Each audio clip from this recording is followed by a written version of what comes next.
기도합니다. 아멘. 청년 시절에 참 찬양을 좋아했던 때가 있었습니다. 그때 불렀던 여러 찬양들이 있는데 그 중에 한 찬양이 있습니다. 내가 산을 향하여 라고 하는 찬양입니다. 찬양곡은 짧지만 꽤나 경쾌한 곡이죠. 중요한 것은 그 짤막한 찬양 속에서도 내 인생 중에 진정으로 나에게 도움을 주는 분이 누구신가에 대해서 잘 들려주고 있다는 점입니다. 메시지라고 하죠. 메시지가 정확한 그런 찬양이에요. 이런 찬양입니다. 내가 산을 향하여, 같이 불러도 좋아요. 눈을 들리라. 나의 도움이 어디서 올꼬. 천지 지으신 여호와 나의 왕이여 영원 무궁히 지키시리로다. 아멘. 짤막하죠. 경쾌하고 짤막한데 이 내용은 시편 121편에 있는 그냥 시편을 노랫말 삼아서 부른 그런 찬양입니다. 이와 또 비슷한 찬양이 우리에게는 찬송으로 383장 이런 내용 있죠. 눈을 들어 산을 보니 도움 어디서 오나 라고 하는 그런 찬송도 바로 시편 121편을 노랫말 삼아 불러진 그런 찬양입니다. 이 찬양의 핵심 내용은 나의 도움은 어디서 오는가? 바로 천지를 지으신 하나님 곧 여호와 그분에게로부터 온다라고 들려주고 있다는 점이죠. 자, 여러분 누구나 다 청년의 시대를 다 걸쳐가게 되는데 청년의 때 청춘, 피가 끓고 말이죠. 열정이 있고 뭐든지 노력하면 다 스스로 이루고 해볼 수 있을 것 같은 그런 때가 있습니다. 자, 그런데 청년의 때라고 해서 모든 것이 다 이루고 성취하는 건 아닙니다. 오히려 청년의 때 많은 현실을 직면하고 절망도 해보고 낙담도 해보고 현실을 알아가는 좋은 때이기도 하죠. 그러면서 인간의 한계도 느끼게 됩니다. 바로 그때 그럴 즈음에 이 찬양의 가사처럼 나의 도움은 어디서 오는가? 무엇을 어떻게 하면 살 수 있고 해결할 수 있고 도움을 받을 수 있을까? 그 의문을 가질 때 바로 천지를 지으신 여호와에게서로다라는 이 답을 가지고 산다는 게 얼마나 여러분 중요한지요. 이처럼 우리가 살아가는 세상 속에서 경험하게 되는 여러 가지 어려움과 환난과 역경 속에 있을 때 자, 내가 무언가라도 도움을 얻어보려고 붙드는 것이 있죠. 세상에서는 돈을 붙들기도 하고 권력을 붙들기도 하고 지식을 붙들기도 하고 또 인간, 사람을 붙들기도 하고 여러 가지 방법이 있습니다. 분명히 어느 정도의 도움이 되는 것은 사실이에요. 하지만 궁극적으로 우리의 모든 문제를 다 해결해 줄 수 있는 진정한 도움은 천지를 지으신 여호와에게서로다. 천지를 창조하신 하나님만이 우리에게 참된 도움이 되실 줄로 믿습니다. 여러분 이렇게 여러 번 시를 읽든지 성경을 읽다가도 보면은 그냥 처음엔 노래가 좋아서 곡조가 좋아서 부르다가 언젠가 모르게 내 마음속에 자리에 꽉 잡힌 무언가를 느낄 때가 있습니다. 바로 이 찬양도 저에게 개인적으로는 그렇구나.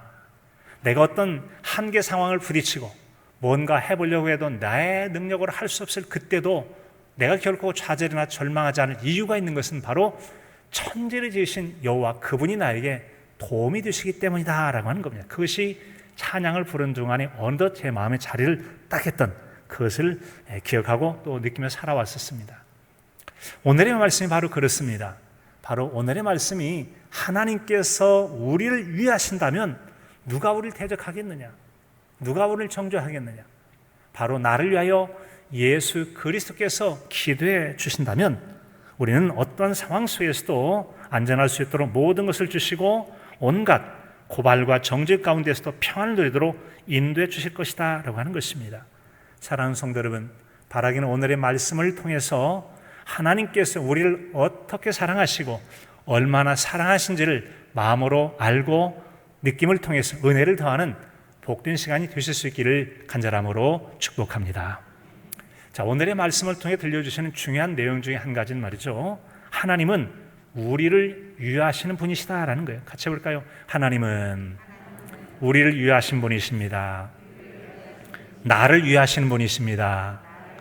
하나님은 내 편이십니다. 그 말도 크게 해야 돼요. 하나님은 내 편이십니다. 네. 여러분 어떤 운동 경기를 하거나 아니면 어떤 놀이를 할 때 그냥 혼자 1대1로 하는 경우도 있지만 어떤 경우에는 몇 사람들이 짝을 지어서 이 팀 저 팀 이렇게 무리를 지어서 함께 네 편 나눠서 청백전을 하듯이 하는 경우가 있습니다. 그런 때는 가위바위보 해가지고 서로 편을 가르잖아요. 그때 내가 원하는 사람이 내 편이 되면 만세! 마치 그 경기를 이기긴 한 것처럼, 그 놀이를 이기긴 한 것처럼 만세를 부릅니다. 왜 그러죠? 그 어떤 경기나 그 놀이를 하게 됐을 때 아주 잘하는 그 사람, 그가 배구를 잘하든 축구를 잘하든 뭘 잘하는 사람이 내 편이 되면 사실상 그 놀이를 이기는데 큰 도움이 됩니다. 그래서 그가 내 편이 된 것을 마치 시합이 끝날 때, 그 놀이가 끝날 때 이미 다 이긴 것처럼 좋아서 만세를 불러요. 언제요? 가위바위보 끝나고 만세를 부르는 거예요. 내 편이 된다는 게 그렇게 중요한 거예요. 여러분 그렇습니다. 사람이 내 힘으로, 내 노력으로, 내 능력으로 한계를 부딪힐 때 하나님께서 내 편이 되신다고 생각할 때 여러분 얼마나 좋겠습니까? 하나님은 우리의 편이 되어주십니다. 하나님은 우리의 편이 되어주십니다. 여기 있는 여러분 하나님께서 우리를 위하시면이라는 이 내용들을 제가 우리말 여러 성경 보고 영어 성경도 쭉 봤는데 그 중에 한 가지 마음에 드는 한 책이 있었어요. 표준 세번역서 그 책만 조금 다르게 번역이 되어 있는데 이렇게 기록이 되어 있죠. 하나님이 우리의 편이시면이라고 했어요. 다시 한번 해볼까요? 하나님이 우리의 편이시면, 하나님이 내 편이시면, 아멘. 하나님이 내 편이시고 우리 편이시다는 것이 하나님이 우리를 위하시면이라는 그런 말씀이에요. 하나님께서 여러분 우리를 위하신다면 여러분 다 게임 끝난 거 아니에요? 완전히 모든 걸 다 승리할 수가 있기 때문에 그런 거죠. 오늘 말씀 31절에 보면 그런즉 이 일에 대하여 우리가 무슨 말 하리요? 만일 하나님이 우리를 위하시면 누가 우리를 대적하리요? 라고 말씀하고 있습니다. 먼저 보니까 만일 하나님이 우리를 위하시면 우리가 무슨 말 하리요? 어떤 상황이길래 무슨 말 하리요? 할 말이 없다는 걸까? 라고 하는 건데 그 내용 이제 29, 30절 내용을 쭉 보면 그런 내용입니다. 하나님께서 누군가를 구원하시려고 미리 정하십니다. 정하신 자를 택하십니다. 택하신 자를 의롭게 하시고 의롭게 한 자를 영화롭게 하셨다라고 말씀하시는 거예요. 오늘 하나님께서 세상 만민 가운데 구원하시려고 누군가를 정하실 때 저와 여러분을 정하셨고 택하시고 부르셔서 이곳에 있게 하시고 의롭게 하심으로 오늘 이 자리에 믿음의 성도로 함께 모여 예배하는 줄로 믿으시기 바랍니다. 자, 여러분 이처럼 하나님께서 누군가를 정해서 택하시고 의롭게 하시고 영화롭게 한다면 누가 감히 뭐라고 하겠냐는 거죠. 인간의 생사화복을 주장하신 하나님 주권적 그런 능력과 그분의 행하심을 누구도 가타부타 시비를 걸 수가 없다는 점이에요. 그런 의미에서 그 누구도 시비 걸 수 없는 그런 구원의 자리, 은혜의 자리에 오늘 저와 여러분이 머물러 있음을 인하여 기뻐하며 감사하실 수 있기를 바랍니다. 그리고 이어진 말씀이 그런 내용 아니에요? 만일 하나님이 우리를 위하시면 누가 우리를 대적하리요? 라고 말씀하고 있습니다. 하나님께서 내 편이 되어주신다면 누가 앞서게 맞설 수 있겠어? 대적한다고 와보지만 박살나도 돌아가겠지, 참패를 하고 돌아가겠지. 결코 우리를 정죄하지 못한다, 대적하지 못한다는 것은 도전해봐야 도무지 이길 수 없다. 왜? 하나님이 내 편이시니까. 여러분 이 말씀을 생각하심으로 감사하며 은혜가 넘치길 진심으로 축복합니다. 그래서 오늘 말씀 속에 그래서 누구도 하나님이 내 편이 되면 대적할 수가 없다는 겁니다. 속담에 백지장도 맞들면 낫다라는 말 있죠. 백지장은 그냥 이런 종이에요. 우리 그 어떤 벽을 붙일 때 바른 종이가 백지장이잖아요. 이런 종이 같은 거예요. 그런데 그것을 맞든다고 하는 것, 이런 종이 낫장을 혼자도 가볍게 들 수 있는데 누군가가 함께 힘을 합해서 내가 작은 일이지만 돕겠어 라고 도와준다면 더 일이 수월하고 가벼워질 수 있다는 거죠. 작은 일도 그런데 하물며 우리가 복잡하고 어렵고 힘겹고 혼자 해결하기 어렵고 고통스러운 일들, 고난에 처한 일들을 누군가가 나와 힘이 되어서 도와준다면 얼마나 힘이 되겠습니까? 백지장 하나 같은 작은 일도 도움이 되는데 하물며 어렵고 힘든 일들은 더 힘이 될 것입니다. 바로 하나님께서 내 편이 되신다면 이 세상 모든 것보다 더 좋을 수 없는 가장 좋은 것을 소유하고 하나님께 내 편이 되어주신다면 세상 그 누가 내 편이 아니어도 가장 좋은 편을 얻었다는 것을 알고 마음 든든히 여기며 살아가실 수 있기를 바랍니다. 이처럼 여러분, 하나님 내 편이 되어주시면 어떤 놀이를 하든지 경기를 하든지 다 이길 수 있다는 거죠. 대적이 나를 적절하지 않은 어떤 것들로 공격을 해도 문제가 되잖아요. 하나님께 맞서 싸워주시고 이기해 주시기 때문에 그렇다는 점이죠. 그런데 이 같은 승리는 하나님께 대신 싸워주실 뿐만 아니라 우리가 하나님 굳게 믿는 믿음을 가지고 있을 때 우리가 담력을 얻게 됩니다. 그리고 간구할 때 기도를 들어주십니다. 그리고 우리에게 믿음대로 승리하게 하시는 은총도 베풀어 주실 줄로 믿습니다. 그런 믿음 가진 자가 승리하기 때문에 하나님의 사랑하심을 풍성히 누릴 수가 있어요. 사무엘상 17장 45절 이하에 보면은 다윗과 골리앗의 싸움의 이야기를 들려주고 있는데요. 다윗이 이제 하는 말 가운데 너는 창과 또 단창, 칼과 지고 나오지. 그러나 나는 만군의 여호와의 이름 곧 네가 모욕하는 이스라엘 하나님 여호와의 이름으로 나가겠다.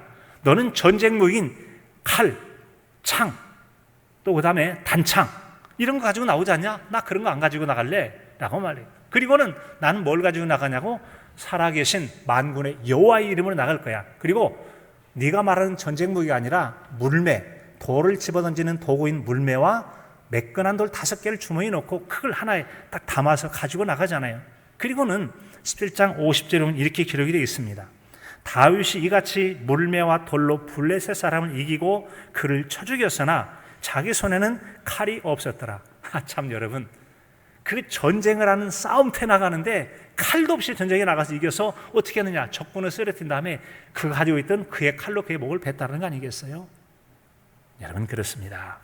우리는 어쩌면 우리가 전쟁에 꼭 필요한 그런 무기나 능력도 갖추지 못한 세상을 살아가는데 충분한 능력, 재주, 힘, 그 무언가가 없을 수도 있어요. 다만 내가 조금 할 줄 아는 그 무언가가 있을 뿐이에요. 그럴지라도 내가 볼품없고 적은 것 가졌다 할지라도 전능하신 하나님께서 내 편이 되어주시고 내게 힘이 되어주신다면 나를 맞서는 대적을 넉넉히 이기는 그런 능력을 발휘하고 나타내서 승리를 거두게 될 줄로 믿습니다. 그러므로 우리는 내 편 되신 하나님 그분이 힘입어서 영적 싸움에 있어서도 얼마든지 승리할 수가 있다는 점입니다. 또 하나님의 그 사랑을 누리며 사는 것 각자의 몫입니다. 즉 내가 적극적으로 누리려고 해야 하나님께 베풀어 준 사랑도 내 것이 될 수 있다고 하는 것이죠. 하나님은 결코 다윗에게 골리앗을 이기는 승리를 밥을 떠서 입을 어린아이에게 넣어주듯이 승리를 그의 손에 들려주지는 않으셨습니다. 어떻게 했죠? 자기가 적극적으로 승리를 얻어낸 것이지요. 다만 그가 살아계신 하나님께서 내 편이시다. 하나님의 능력과 도우심의 은혜를 믿고 나아갔을 때 하나님께 그에게 승리를 주셨다고 하는 것이죠. 그 당시에 여러분 이스라엘 왕 사울이라는 사람이 얼마나 키가 크고 풍채가 좋아서 딱 봐도 왕감이에요. 그 당시에도 장군들도 많이 있었고 칼과 창, 또 여러분 단창을 쓰는 재주 가진 사람이 얼마나 많았겠어요. 그런데 그들은 그들의 힘과 능력을 가지고는 도무지 블레셋 장군 골리앗을 이길 수 없다고 생각을 했던 거예요. 그런데 다윗은 그런 전쟁에 꼭 적합한 무기조차도 갖추지 못하고 전쟁에 능한 용사도 아니었음에도 불구하고 그를 이길 수 있었던 것이 뭡니까? 적극적으로 그 싸움에 맞섰기 때문에 가능했다는 거죠. 이처럼 여러분 우리가 하나님의 사랑도 풍성히 스스로 누리려고 해야만 풍성함을 누리며 살게 될 줄로 믿습니다. 그러면 적극적으로 사모해야 되는 것이죠. 내가 챙겨 먹듯이 사모해야 되는 것입니다. 이처럼 여러분 우리가 하나님의 은혜를 또 사랑을 풍성히 누리는 방법 중에 하나는 성경에 약속되어 있는 하나님 말씀들을 적극적으로 믿는 것이죠. 믿는 말씀을 마음에 새기는 것이고 그 말씀을 따라 살아가는 것입니다. 그럴 때 그 말씀을 통해서 주시는 약속된 하나님의 은혜를 누리게 됩니다. 이를테면 여러분 이런 말씀 듣는 거예요. 시편 18편 1절에 보면 나의 힘이신 여호와여 내가 주를 사랑합니다. 하나님 저의 힘이 되어주시죠. 이렇게 사랑의 고백을 한번 해보십시오. 지난 주간에도 말씀드린 것처럼 고백이라고 하는 것은 둘 사이를 특별한 관계를 맺어주잖아요. 연인 사이 고백은 여러분 정말 남녀 사이 고백은 깊은 사랑으로 고백이 되어져요. 하나님을 향해서 고백하고 예수님을 나의 구주로 고백하게 되어지면 하나님은 우리의 아버지가 되시고 우리는 하나님의 자녀가 되는 놀라운 생명관계가 맺어지게 될 줄로 믿습니다. 하나님 말씀을 고백으로 받아보십시오. 아멘으로 받는 것도 마찬가지입니다. 그렇습니다. 그렇게 될 줄로 믿습니다. 그러기를 소원합니다. 그렇게 여러분 아멘으로 받게 됐을 때 이 말씀이 언약관계가 우리에게 실체가 돼서 그 말씀이 우리에게 능력을 나타내고 은혜를 베풀어 주실 줄로 믿습니다. 그러면 여러분 말씀을 아멘으로 받는 게 정말 중요해요. 구약 시편 같은 거 보면은 서로 화답하라 하면은 서로 주거니 받거니 해서 믿음의 고백을 하는 거예요. 마음으로 믿어 의에 이르고 입으로 신하여 구원에 이르듯이 고백을 하게 됐을 때 그 말씀이 복이 되는 것입니다. 그래서 성경을 읽고 아멘, 성경 읽고 아멘 해줘요. 여호와는 나의 목자시니 내게 부족함이 없으리로다. 그렇습니다. 아멘 하는 자에게 하나님은 여러분의 목자가 되어주셔서 여러분의 삶에 부족함이 없도록 책임져 주시고 인도해 주실 거예요. 읽고 그냥 지나가는 것 중요하지 않아요. 안 하는 것보다 낫지만 아멘 하고 할 때 하나님께서 그렇습니다. 하나님 저희 목자이십니다. 목자이신 하나님께 저를 부족함이 없도록 도와주실 것입니다. 그 믿음을 가지고 살 때 하나님이 양떼를 돌보는 목자처럼 돌봐주시는 거예요. 하나님 우리의 피난처시오 힘이시니 환난 중에 만날 큰 도움이시라.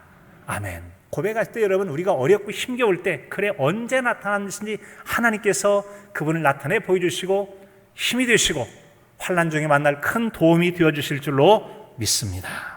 나의 영혼이 잠잠히 하나님만 바라며 나의 구원이 그에게서 나오는 도다. 어찌해 볼 수 없고 막막할 때 아무것도 할 수 없다고 절망하지 마십시오. 하나님을 기대하시라는 말씀입니다. 잠잠히 하나님만 바라며 하나님 아무것도 할 수 없네요. 할 수 있는 능력도 힘도 여력도 없어요. 오직 하나님만 기다립니다. 잠잠히 하나님만 바라보고 하나님 기대할 때 그분이 나타나셔서 하나님께서 우리에게 신앙을 체험하도록 놀랍도록 은혜를 베풀어 주실 것입니다. 그럼 우리는 적극적으로 하나님을 향해서 사모하는 마음으로 기대하며 사모할 때 누림의 은혜를 베풀어 주신다는 점입니다. 사랑하는 성도 여러분, 하나님의 사랑 안에서 대적에 대한 두려움에 대해서 자유로운 그런 삶을 살아가고 계십니까? 하나님은 우리의 편이 되시고 내 편이 되신다는데 우리가 살아가는 세상 속에서 우리를 두렵게 하는 대적들이 어떤 게 있습니까? 건강의 문제, 코로나 바이러스에 대한 문제가 있을 수도 있겠죠. 사건, 사고에 대한 위험이 있고 가난이나 질병에 대한 두려움들, 여러 가지 걱정거리들이 우리를 여러분 두렵게 만들기도 할 것입니다. 바로 이런 사건이나 질병이나 가난, 사고들에 대한 두려움으로부터 자유를 누릴 것을 우리에게 말씀해 주고 계신 것입니다. 하나님의 돌보신 은혜 가운데 살아가면서도 많은 사람들이 두려워하면서 평안을 누리지 못하는데 이건 하나님께서 우리에게 원하시는 바는 결코 아니라는 점이에요. 여호수아 1장에도 보면 하나님께서 함께 하심으로 두려워하지 말라고 말씀하세요. 내가 내게 명한 것이 아니냐? 강하고 담대하라. 두려워하지 말며 놀라지 말라. 내가 어디로 가든지 내 하나님 여호와가 너와 함께 하느니라 하시니라. 아멘. 언제나 함께 하신 동행의 은혜를 믿으면 마음이 평안하고 그 은혜를 누리게 되어져요. 내가 사망의 음침한 골짜기로 다닐지라도 해를 두려워하지 않을 것은 주께서 나와 함께 하심이라. 주의 지팡이와 막대기가 나를 안위하시나이다. 믿음의 고백대로 은혜를 베풀어 주실 줄로 믿습니다. 하나님이 나를 위하시고 하나님이 내 편이라는 믿음을 가지고 코로나 바이러스 시대든 백신을 맞아야 되는 것이든 경제적인 문제든 어떤 문제든 넉넉히 맞서 이기며 승리의 삶을 사시는 저와 여러분의 삶이 되시기를 간절함으로 축복합니다. 오늘의 말씀을 통해 주신 두 번째는 여러분 아들까지도 우리를 위해서 내어주셨다고 하는 점입니다. 이것은 하나님의 사랑의 한 방법이죠. 사랑에는 여러 가지 방법이 있습니다. 주는 것도 사랑, 받는 것도 사랑, 거들어 주는 것, 여러 가지 방법이 있어요. 말을 들어주는 것, 함께 놀아주는 것 다 사랑일 수 있는데 특별히 하나님의 사랑 중에 하나는 아들을 내어주시고 아들을 주셨는데 무언들을 못 주겠느냐? 다 주시겠다라고 하는 말씀이에요. 32절입니다. 자기 아들을 아끼지 아니하시고 우리 모든 사람을 위하여 내어주시니가 어찌 그 아들과 함께 모든 것을 우리에게 주시지 아니하시겠느냐? 아멘. 여러분 그렇습니다. 아들과 함께 하나님 우리에게 모든 것을 주시는 하나님이십니다. 하나님은 아들과 함께 우리에게 모든 것을 주시는 하나님이십니다. 여러분 그래요. 하나님께서 아들 예수 그리스도를 주셨다고 하는 것은 가장 소중한 것을 주셨다 그런 말씀이에요. 우리가 여러분 이제 우리가 이것저것 줄 것들이 참으로 많이 있겠습니다만 부모에게 있어서 자녀보다 더 소중한 것은 없잖아요. 만약에 여러분의 자녀가 어디가 아프면 아이고 내가 차라리 너 아픈 거 못 보겠다. 내가 차라리 아프고 대신 아플 수만 있다면 내가 대신 아프고 싶다. 네가 만약에 신체 어느 장기가 하나 고장이 나서 어렵게 산다면 내가 하나 떼어주고라도 내가 불편하더라도 네가 좀 건강하고 편하게 살았으면 좋겠다. 이게 여러분 부모의 마음 아니에요? 그래서 부모에게 있어서는 자식이 자신보다도 더 귀한 존재가 자식이라고 하는 거예요. 그런데 하나님께서는 자신보다 귀히 여기시는 아들 되신 예수를 이 땅에 보내주셨으니 우리에게 그보다 더 큰 사랑을 주실 수 있는 게 없다. 가장 큰 사랑을 주셨다는 것이죠. 아멘입니까? 하나님께서 저와 여러분을 위해서 가장 소중한 아들, 독생하신 아들 예수님을 내어주신 것을 하나님의 사랑으로 받으십니까? 믿으십니까? 하나님의 사랑하심을 느낀다면 세상 사람이 설령 내가 원하는 것은 충분히 사랑해 주지 않아도 내가 하나님께 얼마나 큰 사랑을 받았는가, 아들 예수님을 사랑으로 받아서 그분이 날 위하여 죽으시기까지 아낌없이 내어주신 하나님의 큰 사랑을 받지 않았는가를 생각하면서 여러분 위로받으시고 힘을 얻으실 수 있기를 바랍니다. 하나님께서는 가장 소중한 아들을 주셨기 때문에 나머지 것은 아깝지 않아요. 그래서 모든 것을 기꺼이 내어줄 수 있다고 하기 때문에 우리가 하나님 주신 사랑을 적극적으로 사모하고 받아들이는 것은 우리의 몫이다라고 할 수가 있을 것입니다.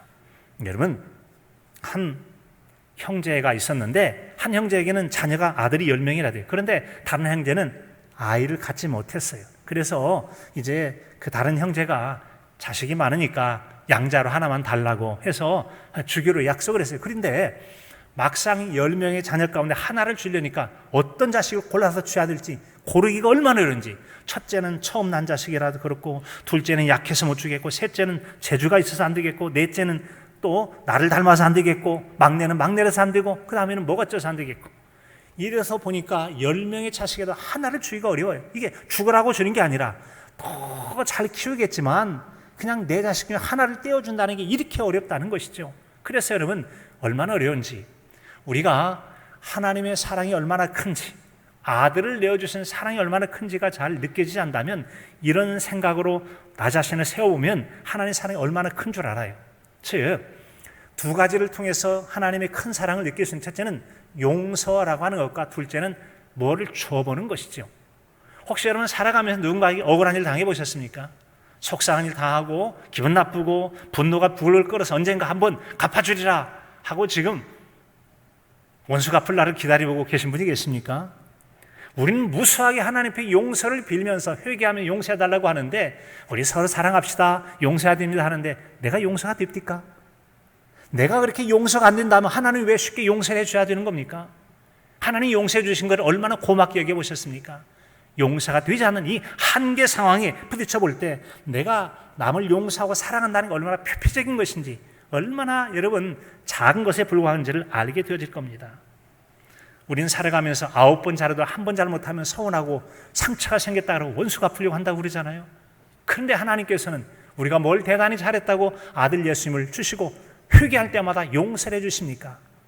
용서가 잘 되지 않거든 우리 용서하시는, 무한히 용서하시는 하나님의 사랑을 생각하며 깊이 감사하실 수 있기를 바랍니다. 누군가에게 뭔가를 줘야 될 때, 필요하다 하든 나눠주려고 한다 할지라도 쉽게 뭔가 잘 나눠지던가요? 이것은 아까워서 못 주겠고 저것은 어찌보시고, 그냥 있는 것 남는 것 줄지 모르지만 내 좋은 것을 준다는 거 정말 정성과 사랑 아니면 쉽지가 않습니다. 이런 사랑을 나눠보려고 할 때 정말 세상의 물건이나 어떤 것과 비교할 수 없는 가장 소중한, 영원히 살 생명을 살리시려고 아들 예수님을 보내주셨던 그 사랑 생각할 때 그 사랑이 얼마나 크고 존귀한지를 알게 된다는 거죠. 하나님의 사랑이 느껴지지 않거든 용서와 나눠주는 걸 생각함을 통해서 하나님의 사랑을 더 풍성히 누리며 사시는 은혜가 있기를 진심으로 축복합니다. 또 하나는 여러분, 하나님께 베푸신 사랑을 적극적으로 또한 누려야 된다고 하는 점이죠. 이 같은 하나님의 사랑의 누림이라고 하는 것, 하나님의 사랑한다는 얘기를 많이 들을 때 참 더 그럴 수 있습니다. 그렇다면 여러분, 노래 가운데도 10,000번 또 들어도 기분 좋은 말, 뭐죠? 사랑해. 여러 번 들어도 기분 좋은 말이 사랑한다는 말이잖아요. 그런 말 여러분 좀 들어보고 싶지 않으세요? 제가 여러분을 사랑한다는 얘기를 가르쳐 드릴게요. 성경에 보면 얼마나 저와 여러분을 사랑한다는 말씀이 많이 있는지, 우리가 잘 아는 요한복음 3장 16절에 보면 하나님의 세상을 이처럼 사랑하사, 하나님이 범준이를 이처럼 사랑하사, 하나님이 여러분의 이름을 대면서 나를 이처럼 사랑하사 독생자 예수 그리스도를 주셨으니 저를 믿는 자마다 멸망치 않고 영생을 얻게 하려 하심이라. 여러분 얼마나 사랑하신지요. 또 여러분 로마서 5장 8절, 우리가 아직 죄인 되었을 때 그리스도께서 우리 위하여 죽으심으로 하나님께서 우리를 사랑하신다는 증거를 보여주셨다고 말씀하시잖아요. 우리를 사랑을 확정하셨다고 그랬어요. 우리가 아직 죄인 되었을 때 그리스도께서 우리 위하여 죽으심으로 하나님께서 우리에 대한 자기의 사랑을 확증했다, 증거를 보여주셨다. 뭘로써? 아직 사랑받을 만한 것이 아니라 죄 때문에 징벌받아 마땅한 우리 위해서 아들 예수님을 십자가에 죽도록 내어주시는 이 사랑을 통해서 우리를 얼마나 사랑하신지 나타내 보여주셨다는 거. 이런 말씀 읽을 때 너무 벅차지 않습니까? 내가 뭐라고? 심판받아 마땅한 허물이 많은 이런 나를 위해서 하나님이 아들을 죽게 하셨다고? 이보다 더 큰 사랑이 어디 있냐는 것이죠. 여러분 그렇습니다. 이처럼 우리가 하나님께서 아낌없이 주신 사랑을 성경을 통해 읽고 느끼고 생각함을 통해서 감사를 풍성히 하는 은혜가 있기를 진심으로 축복합니다. 그런 삶의 사랑을 적극적으로 누리는 성도예요. 한번 생각해 봐요. 하나님이 아낌없이 베푸는 사랑을 나는 얼마나 누리고 사는지 한번 생각해 보시기 바랍니다. 나는 정말 하나님의 사랑을 풍족하게 누리며 사는가? 잘 누려지지 않고 어떻게 해야 될지 모른다면 한 가지 방법을 제가 가르쳐 드리겠습니다. 앞에서도 말씀드린 것처럼 누군가를 한번 용서하려고 많이 애를 써보십시오. 누군가 한 번은 막 뭔가를 주더니 나눠주려고 사랑하려고 한번 해보십시오. 그럴 때 용서가 이렇게 안 되는데 하나님 나를 왜 이렇게 매번 용서하시 회개할 때마다 아무 말씀도 없이 다 용서를 받아주셨는가? 하나님의 사랑이 너무 큰 것이 절절히 느껴질 것입니다. 아까운 것도 한번 막 줘보십시오. 어떤 물건과 비교할 수 없는 아들 예수님을 내어주실까지 나에게 아낌없이 주셨고 뭐든 주신다고 그랬는데 나는 이렇게 작은 하나도 손이 덜덜 떨리고 못 주고 있네. 하나님, 제가 받은 게 너무나 큰 것이 이제서야 비로 느껴집니다. 한 것이죠. 사랑하는 성도 여러분, 아들까지 아낌없이 내어주신 하나님의 무한한 사랑과 함께 다른 것도 적극적으로 구해서 풍성히 누리며 그 은혜를 누리며 사시는 저와 여러분의 신앙의 삶이 되시기를 간절함으로 축복합니다. 주님 주신 마지막 한 가지는요, 우리는 누구에게도 고발당하지 않을 그런 자녀로 살아간다고 하는 것이죠. 내가 흠을 잡힐 이유가 없다는 것입니다. 국립농산물 품질관리원이라는 곳이 있습니다. 그곳에서는 농산물의 품질이 인증하는데요, 보니까 품질 인증 마크, 친환경, 원산지, 안전성, 품질 검사 등을 한다고 되어 있어요. 그래서 각종 농산물에 대한 품질을 관리하는데 남원에도 보니까 남원에도 농산물 품질 검사소라고 해서 관리원의 이제 산하 기관이 있더라고요. 그곳에서는 바로 어떤 제품의 품질 검사를 해서 합격이라고 하면은 인정을 받은 거예요. 합격증을 붙여놓으면 누가 이것 어때요? 의심할 수가 없어요. 괜찮은 물건이라는 것이죠. 여러분 그렇습니다. 우리가 부족할지라도 하나님께서 우리를 인정하시고 보증하신다면 누가 우리를 고발하고 누가 정죄할 수가 있겠습니까? 그럴 수 없다는 거예요. 그 말씀이 바로 오늘 말씀 33절로 34절의 말씀입니다. 누가 능히 하나님이 택하신 자들을 고발하리요 의롭다 하신 이는 하나님이시니 누가 정죄하리요 죽으실 뿐 아니라 다시 살아나신 이는 그리스도 예수시니 그는 하나님 우편에 계신 자요 우리를 위하여 간구하는 자시니이다. 아멘. 그렇습니다. 하나님이 택하셨고 예수님이 간구해 주시는 존재가 우리라고 하는 것입니다. 성도인 우리는 사실 예수님 믿는다고 하지만 다른 여러분은 모르겠습니다. 저는 참 허물이 많습니다. 허물도 많고 부족한 게 참 많아요.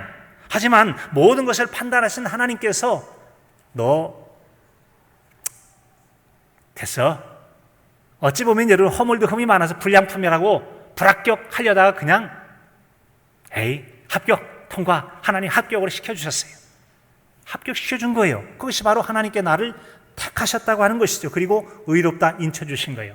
그리고 예수님께서는 품질을 보증하는데 이 품질이 말이죠, 이대로 놔서는 질이 떨어지면 안 되게 생기니까 우리 위해서 하나님 보좌 우편에 앉아서 기도해 주시는 주님이 우리의 주님이신 줄로 믿습니다. 어떤 상품은 여러분 이를테면 과일 같은 후숙이라는 게 있는데 덜 익은 것도 두면은 나중에 잘 익어가지고 품질이 괜찮아지는 경우가 있어요. 그런 것처럼 불량품같이 생긴 우리를 하나님께 합격시켜 주셨어요. 그대로 놔두면 불량품 될까 봐 예수는 우리를 위해서 한없이 하나님 우편에서 기도해 주십니다. 저를 위해서, 여러분을 위해서 예수님이 기도해 주십니다. 그러므로 우리가 비록 내가 부족해도 그 누구에게 고발당하지 않는 은혜를 입은 것은 택하시고 간구해 주시는 은혜 가운데 살아가기 때문이라는 겁니다. 그러므로 우리는 하나님 의롭다 여기신 우리는 결코 정죄당하지 않습니다. 흠이 많아서 품질 검사에도 통과하지 못할 불량품 같은 우리를 하나님께서 좋게 봐주시고 괜찮다고 여겨주신 거, 이걸 가리켜서 의롭다 여겨주신 거예요.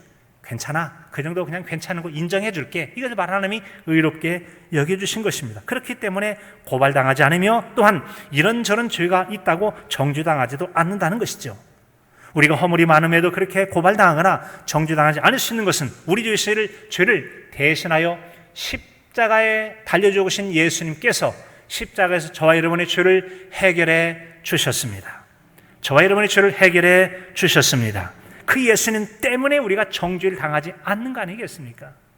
따라서 우리는 택하시고 의롭다 여겨주신 하나님의 은혜 안에서 정죄당하지 않고 자유로운지를 한번 스스로 생각해 보십시오. 여러분은 자유로우십니까? 마음이 평안하신가요? 정죄감 가운데 살지 않으신가요? 그래야 되는 겁니다. 속죄해 주신 우리 주 예수 그리스도께서 하나님 우편에서 간구해 주시는데 누가 우리를 정죄하겠습니까? 주님께서 괜찮다는데. 따라서 우리를 정죄하고 고발할 자는 아무도 없다고 하는 거예요. 로마서 8장 1절 2절에서 말씀합니다. 그러므로 이제 그리스도 예수 하는 자에게는 결코 정죄함이 없나니 이는 그리스도 예수 안에 있는 생명의 성령의 법이 죄와 사망의 법에서 너를 해방하였음이라. 아멘.